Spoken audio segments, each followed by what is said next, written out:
आपण पाहत आहात बीबी महाराष्ट्र न्यूज, खबरबात महाराष्ट्राची।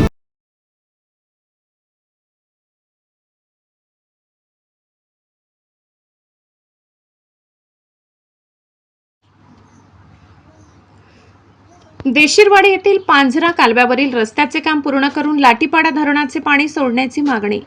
सटाणा पिंपळनेर राष्ट्रीय महामार्गावरील देशिरवाडे गावाजवळ पांझरा कालव्यावरील रस्त्याचे अपूर्ण काम तातडीने पूर्ण करून लाटीपाडा धरणाचे पाणी पांझरा कालव्यातून सोडण्यात यावे अशी मागणी महाराष्ट्र राज्य कांदा उत्पादक शेतकरी संघटनेच्या वतीने तहसीलदार साक्री यांना निवेदनाद्वारे करण्यात आली आहे।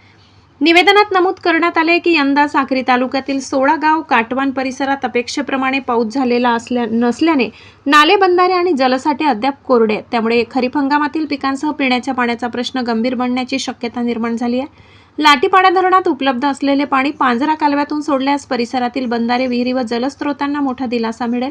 मात्र देशिरवाडे गावाजवळ पांझरा कालव्यावरील रस्त्याचे काम अपूर्ण असल्याने पाणी सोडण्यात अडथळा निर्माण होत आहे। त्यामुळे राष्ट्रीय महामार्ग विभाग आणि पाटबंधारे विभागाने समन्वय साधून देशिरवाडे येथील कालव्यावरील रस्त्याचे काम युद्धपातळीवर पूर्ण करावे व त्यानंतर लाटीपाडा धरणाचे पाणी तात्काळ पांझरा कालव्यातून सोडावे अशी मागणी निवेदनात करण्यात आली आहे। यामुळे उमरे, दिघावे, छाईल, प्रतापपूर, नाडसे, विटाई, निडगवाण, सायने, बेहेड, गणेशपूर, कासारेसह संपूर्ण 16 गाव काटवान परिसरातील शेतकरी व नागरिकांना मोठा दिलासा मिळणार असल्याचेही निवेदनात नमूद करण्यात आले। विशेष म्हणजे 16 गाव काटवान परिसरात सरपंचांनीही स्वतंत्र निवेदनाद्वारे या मागणीस जाहीर पाठिंबा देत प्रशासनाने तातडीने सकारात्मक निर्णय घ्यावा अशी मागणी केली आहे। त्यामुळे या प्रश्नाला स्थानिक लोकप्रतिनिधी, ग्रामपंचायती आणि शेतकरी संघटनांचा व्यापक पाठिंबा मिळाल्याचे स्पष्ट झाले।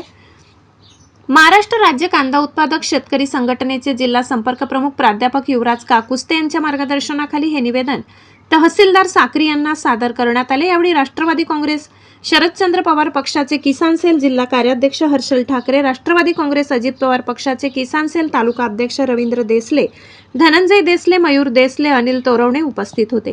बीबी न्यूज महाराष्ट्रासाठी विभागीय संपादक कैलास भदाने।